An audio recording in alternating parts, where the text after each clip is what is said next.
Hello friends, welcome back to my channel.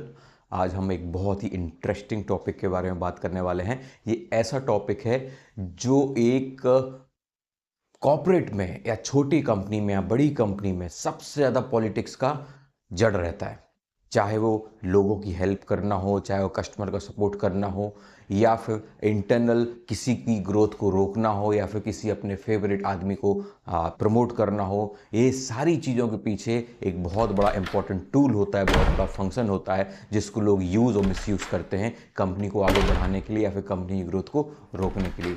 ये ऐसा topic है जिसके बारे में जानते हर कोई है और ये भी जानते हैं कि प्रॉब्लम इस पर्टिकुलर फंक्शन में ही है, लेकिन उसे कैसे सॉर्ट आउट करना है उसको कई बार लोग हैंडल नहीं कर पाते हैं। तो आज हम उस टॉपिक के ऊपर बात करने वाले हैं। आज हम बात करने वाले हैं कोलैबोरेशन के ऊपर, साथ ही साथ आपका टीम मैनेजमेंट कैसा होना चाहिए। और ये ऐसी चीज़ है जो सुनने में तो ऐसा लगता है कि यार कोलैबोरेशन और टीम मैनेजमेंट तो हम अक्सर इसके ऊपर बात कर चुके हैं, इसमें खास बात क्या है। खास बात ये है जो आज हम बात करने वाले हैं कि इसको लोग कैसे मिसयूज़ करते हैं एक नॉर्मल पॉलिटिक्स के रूप में एक कंपनी में, या फिर कस्टमर की सर्विसेज को हैम्पर करने के लिए, या फिर अपने इंटरनल एजेंडा को प्रूव करने के लिए। तो चलिए इस टॉपिक को बात करते हैं। साथ ही साथ हम ये भी बताएंगे कि इसके जो चैलेंजेस हैं, इसके साथ में ऐसी कौन से टूल्स और टेक्नोलॉजीज़ हैं, कौन सी मेथड्स हैं जिनके कारण, जिनको यूज़ करके आप ये सारे चैलेंजेस को अपनी कंपनी से, अपने कॉर्पोरेट से हटा सकते हैं हमेशा हमेशा के लिए। तो चलिए स्टार्ट करते हैं। सबसे पहली बात तो ये है कि ये जो प्रोसेस है इसका लोग कैसे मिसयूज़ करते हैं। सबसे पहले ये एक स्लो कम्युनिकेशन कर देते हैं। आजकल का जो ट्रेडिशनल कोलैबोरेशन का जो तरीका है, ये चीज़ों को इतना ज़्यादा स्लो करने की एक फैसिलिटी देता है लोगों को कि यदि आप कोई चीज़ का रिस्पॉन्स टाइम पे ना भी करें तो भी आपको कोई खास प्रॉब्लम नहीं होगा, या फिर आप टाइम पे फीडबैक ना दें तो भी खास प्रॉब्लम नहीं होगा। फॉर द एग्जांपल, आप कस्टमर फेसिंग पे हो, कस्टमर की साइड से आपके पास सपोर्ट के लिए कोई टिकट आया हुआ है या कस्टमर की कोई रिक्वायरमेंट आपके पास आई हुई है। अब वो रिक्वायरमेंट आपने प्रोसेस के हिसाब से जैसे ही कस्टमर के पास से आती है, आपने प्रॉपर डॉक्यूमेंट करके 10 मिनट 15 मिनट में अपनी टीम को भेज दिया। ये तो आपने काम कर दिया, लेकिन वहाँ से रिप्लाई आते आते हफ्तों लग जाते हैं। ऐसा क्यों? ये चीज़ इतनी कॉम्प्लिकेटेड हो जाती है वक्त पे कि आपको एक कस्टमर को या फिर अपने इंटरनल एम्प्लॉय को रिप्लाई करने में हफ्तों लग जाते हैं। मैं बताता हूँ, इसके पीछे दो कारण होते हैं। पहला आपकी प्रायोरिटी, दूसरा आपका इंटरनल एजेंडा। ओके, यदि आपका इंटरनल एजेंडा ऐसा है कि वो फंक्शन, वो सपोर्ट फंक्शन या फिर वो कस्टमर या फिर वो इंडिविजुअल को आपको ग्रोथ नहीं होने देना है, तो आप प्रोसेस को ज़्यादा से ज़्यादा स्लो कर देंगे, ताकि एक वक्त के आने के बाद वो रिक्वायरमेंट, वो सपोर्ट, वो इम्पोर्टेंस, वो अर्जेंसी, वो प्रायोरिटी जो कस्टमर की थी वो अपने आप मर जाए। वो नेचुरल डेथ ही मर जाती है यदि आप चीज़ों को ज़्यादा स्लो कर देते हैं। साथ ही साथ यदि आपकी प्रायोरिटी ही नहीं है, सपोज वो पर्सन, वो डिपार्टमेंट, वो कस्टमर कुछ ऐसी जगह पे है जिसको आप प्रायोरिटी देना नहीं चाहते। कारण कई हो सकते हैं, हो सकता है प्रॉफिटेबिलिटी भी हो सकता है, या फिर हो सकता है ये कस्टमर ज़्यादा प्रॉब्लम क्रिएटर है, या फिर कस्टमर बार बार टिकट रेस करता है, कस्टमर बार बार फेक रिक्वायरमेंट आपको देता है। कारण कुछ भी हो सकता है, लेकिन आपके इसके पीछे जो स्लोनेस है वो साफ साफ बताती है कि आप उस पर्टिकुलर इंडिविजुअल को, उस पर्टिकुलर फंक्शन को कितनी प्रायोरिटी देते हैं। और सबसे ज़्यादा पॉलिटिक्स, सबसे ज़्यादा गेम इसी प्रोसेस को मिसयूज़ करके किया जाता है। वो इतना ज़्यादा स्लो रिस्पॉन्स देते हैं, उसके बारे में आप सिर्फ इमेजिन ही कर सकते हैं कि एक कस्टमर ने आपके पास एक सपोर्ट के लिए टिकट बुक किया हुआ है जिसका 2-2 हफ्ते तक कोई रिस्पॉन्स नहीं जा रहा है। आप सोचिए वो किस टाइप से बिहेव करेगा उन लोगों के साथ जिसके साथ उसने कॉन्ट्रैक्ट साइन किया था, जिन लोगों के साथ उसने डील क्लोज की थी। उनके पास भी शायद यही ऑप्शन रहेगा कि वो भी कम्युनिकेशन को बहुत ज़्यादा स्लो कर दें, और अल्टीमेटली आपकी जो कंपनी की रेपुटेशन है धीरे धीरे खराब होने लगती है। साथ ही साथ फीडबैक सिस्टम, आपने कोई अच्छा डॉक्यूमेंट बनाया, 100% में से 90% काम आपने कर दिया है, लेकिन अप्रूवल लेने के लिए आपने वो डॉक्यूमेंट किसी अपने मैनेजर को या फिर किसी अपने कलीग को भेजा।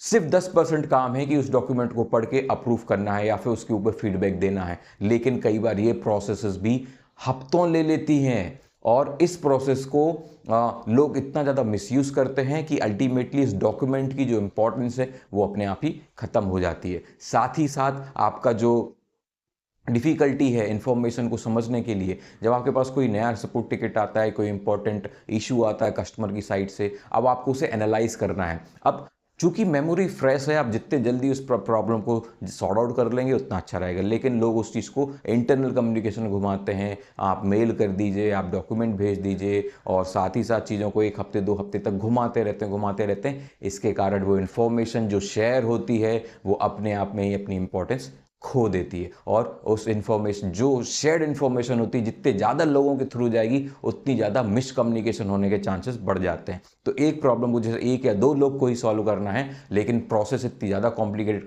कर देते हैं टीम कोलैबोरेशन को कि आप उसे सॉर्ट आउट ही नहीं कर पाते हैं और इन्फॉर्मेशन मिसिंग होने लगती है। साथ ही साथ विजिबिलिटी, आपकी टीम क्या कर रही है, इस इतने ज़्यादा कोलैबोरेशन करने में इतने ज़्यादा लोग इन्वॉल्व हो जाते हैं एक ही एक्टिविटी पे कि आपको यही नहीं पता कि कौन रिस्पॉन्सिबल है इस एक्टिविटी को कंप्लीट करने के लिए। तो उसकी जो टीम की विजिबिलिटी है, कौन क्या काम कर रहा है, वही किसी को पता नहीं चलता। तो ये एक बहुत बड़े चैलेंजेस हैं, और इन चैलेंजेस को हमें कैसे खत्म करना है। तो सबसे पहले मेजर जो चैलेंजेस आते हैं वो आपकी कस्टमर की जो नीड है उसको आप क्विकली रिस्पॉन्ड नहीं कर पाते हैं, आपकी प्रोडक्टिविटी धीरे धीरे रिड्यूस होने लगती है, और आपकी जो डिसीजन मेकिंग की जो कैपेबिलिटी है, आज की डेट में लोग एआई का यूज़ कर रहे हैं, डेटा का यूज़ कर रहे हैं डिसीजन मेकिंग बढ़ाने के लिए, लेकिन जस्ट बिकॉज ये प्रोसेस इतना कॉम्प्लिकेटेड है कि आपकी जो रियल टाइम डिसीजन लेने की कैपेबिलिटी है वो धीरे धीरे कम होने लगती है। अच्छा, इसमें आप क्या कर सकते हैं, आप इन चीज़ों को सॉर्ट आउट करने के लिए एआई का इस्तेमाल कर सकते हैं। एआई में आप बहुत सी ऐसी प्रोसेस जो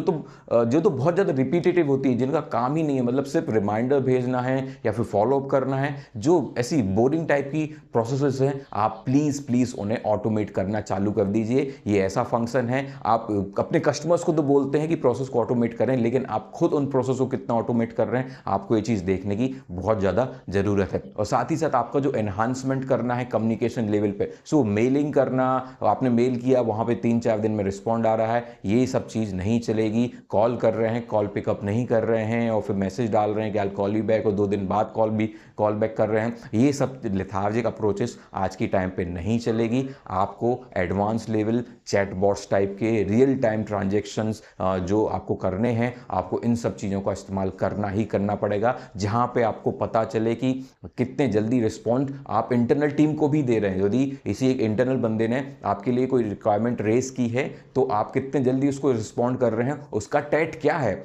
आपको ये सब चीज़ें डिफाइन करनी पड़ेगी। यदि आप उसमें नहीं कर रहे हैं तो आपको उसके ऊपर एक एक्शन लिया जा सकता है। तो ये सब चीज़ को आपको देखना पड़ेगा। साथ ही साथ आपका जो एस्केलेशन मैट्रिक्स है वो बहुत ज़्यादा एक्टिव होना चाहिए, वो ऑटोमेटेड होना चाहिए आपको, क्योंकि कई बार क्या होता है, लोग मैनुअली एस्केलेट करने के लिए कई बार डरते हैं। ये चीज़ आप यदि ऑटोमेट कर देंगे तो आपका एस्केलेशन अपने आप होगा, आपकी प्रोसेस अपने आप इंप्रूव होने लगेगी। आपका जो रिस्क है, यदि आप कोई कस्टमर को टाइमली रिस्पॉन्ड नहीं करते हैं तो उसके पीछे क्या रिस्क है, कितना इन्वॉल्वमेंट है, आपको क्या लॉस हो सकता है उसके ऊपर, कैसे इंपैक्ट हो सकता है कंपनी के ऊपर, ये सारी चीज़ें आपको हाईलाइट करनी चाहिए। Every person should know it. Simplify कीजिए, डॉक्यूमेंटेशन मैनेजमेंट जो है सिंप्लीफाई कीजिए। आपके पास कई बार इंफॉर्मेशन का लोग रोक लेते हैं। जितने भी ज़्यादा लोग होते हैं, जितने ज़्यादा इंडिविजुअल इन्वॉल्व होते हैं, जितनी बड़ी कंपनी होती है, वहाँ पे इंफॉर्मेशन शेयरिंग बहुत बड़ा चैलेंज हो जाता है। लोग प्रॉपर डॉक्यूमेंटेशन ही नहीं करते हैं, डॉक्यूमेंटेशन कर भी देते हैं तो डॉक्यूमेंट टाइमली सही लोगों के पास पहुँच नहीं पाता है।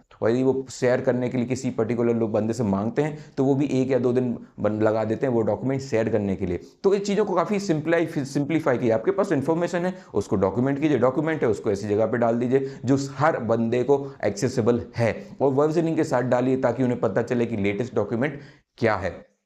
और आपकी जो एक्शनेबल हैं, जो आपको डिलीवरी करनी है इंटरनल टीम को या कस्टमर को, जो एक्शनेबल आइटम है, प्लीज़ उसको आप असाइन कीजिए सही लोगों को, ताकि बेटर डिसीजन मेकिंग हो सके। उसे पता चले कि यार ये पर्टिकुलर डिसीजन के लिए मैं जिम्मेदार हूं, और उसके लिए मुझे जो डिसीजन लेना है मुझे आज लेना है, और जो इन्फॉर्मेशन चाहिए वो मुझे कहाँ मिलेगी, वो इन्फॉर्मेशन कलेक्ट करके बात करके डिसीजन रियल टाइम पे डिसीजन ले सके। तो ये काफ़ी इंपॉर्टेंट चीज़ें हो जाती हैं। और आपको बहुत से ऐसे टूल्स हैं, जैसे प्रोजेक्ट मैनेजमेंट के टूल्स हैं, ट्रेलो है, असाना है, जीरा है कम्युनिकेशन के लिए, स्लैक है, जूम है, टीम्स है, क्लाउड बेस्ड स्टोरेज के लिए गूगल ड्राइव है, ड्रॉप बॉक्स है, वन ड्राइव है। ये बहुत सारी टेक्नोलॉजीज, बहुत हद कुछ मार्केट में ऑलरेडी है।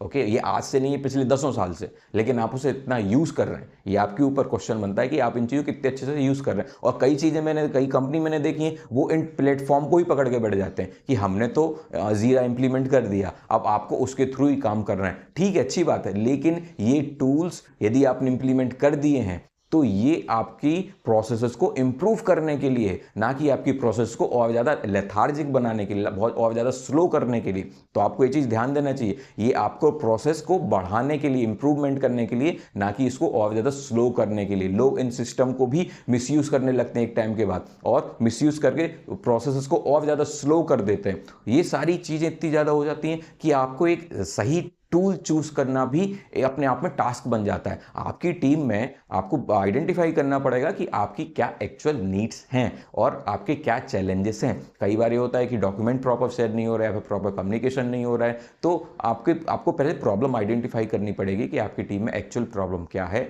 उस प्रॉब्लम को सॉल्व करने के लिए कौन कौन से प्लेटफॉर्म अवेलेबल हैं, उन प्लेटफॉर्म्स को भी कंपेयर करें जो कि आपके लिए ज़्यादा सूटेबल हों।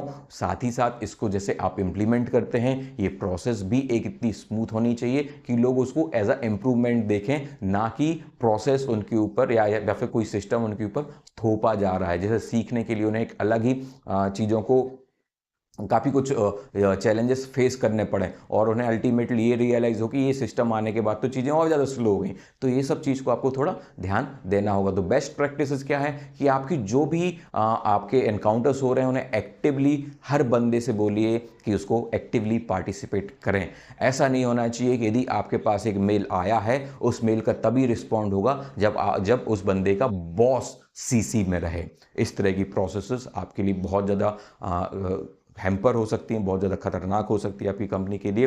क्योंकि यदि आपसे बॉस के बोलने पे ही काम कर रहे हैं, दैट मीन्स आप अपने जो आपका एक्चुअल काम है, आपको हायर करने के लिए जो काम आपके लिए हायर किया गया है, जो काम करने के लिए, आप वो नहीं कर रहे हैं, आप सिर्फ अपने बॉस की ही सुन रहे हैं या फिर बॉस को अपना काम दिखाने के लिए ही कर रहे हैं। तो ये आपकी जो रिएक्टिव प्रोसेसेस है कि सिर्फ एस्केलेशन पे ही काम करूंगा, ये चीज़ें काफ़ी इंपॉर्टेंट, काफ़ी ज़्यादा नुकसान दे सकती हैं आपकी कंपनी को। साथ ही साथ लोगों को टाइमली ट्रेनिंग दीजिए, सपोर्ट दीजिए। यदि लोगों को नहीं आ रहा है ये कैसे रिस्पॉन्ड करना है, तो इसकी उन्हें इंपॉर्टेंस बताइए कि टाइमली रिस्पॉन्ड करना कितना इंपॉर्टेंट होता है, लोगों के साथ कोलैबोरेट करना कितना इंपॉर्टेंट होता है। ये सारी चीज़ों की इंपॉर्टेंस बताइए, उन्हें ट्रेनिंग दीजिए, उन्हें कोई सपोर्ट की जरूरत है उन्हें सपोर्ट दीजिए, और उनको रेगुलर असेस कीजिए कि रेगुलर आप देखते रहें कि लोग आपके जो टिकट्स आ रहे हैं या फिर कस्टमर के सपोर्ट आ रहे हैं या फिर इंटरनल टीम्स के भी जो रिक्वेस्ट आ रही हैं, उनको किस तरीके से कोलैबोरेट करके सॉर्ट आउट किया जा रहा है। क्योंकि ये प्रोसेस ऐसी है कि एक प्रोसेस में यदि आपने 4 से 5 लोगों को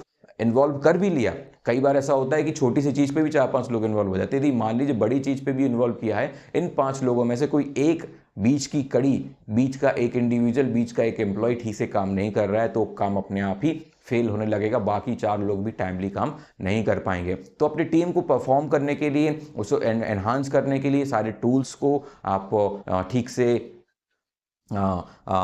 ठीक से यूज़ करना सीखें। ये आपको अल्टीमेटली हेल्प करेगा कि आपकी जो कंपनी के जो चैलेंजेस हैं उन्हें एआई के मॉडल के थ्रू आप उसे सॉर्ट आउट कर सकते हैं, आपकी प्रोडक्टिविटी को बूस्ट कर सकते हैं, आप timely exceptionally very good services दे सकते हैं आपके कस्टमर्स को, साथ ही साथ आपके इंटरनल कस्टमर्स को भी। और हर टीम का एक कॉमन गोल होता है कंपनी की ग्रोथ, और साथ ही साथ इंडिविजुअल ग्रोथ होता है। तो इन सब चीज़ों को, जो टारगेट्स हैं, उन्हें अचीव करने में काफ़ी कुछ हेल्प होगी। ये सारी चीज़ों को लेके ये एक बहुत बड़ा इशू बन गया है आज की टीम में, क्योंकि जितना ज़्यादा वर्क फ्रॉम होम हो रहा है कोलैबोरेशन में, उतनी ज़्यादा इशू होते जा रहे हैं। ये मैंने खुद एक्सपीरियंस किया है। तो इन चीज़ों को सॉर्ट आउट करने के लिए कोई चैलेंजेस के बारे में आप डिस्कस करना चाहते हैं तो कमेंट में ज़रूर आप ड्रॉप करें, हम उसके ऊपर डिस्कस करेंगे।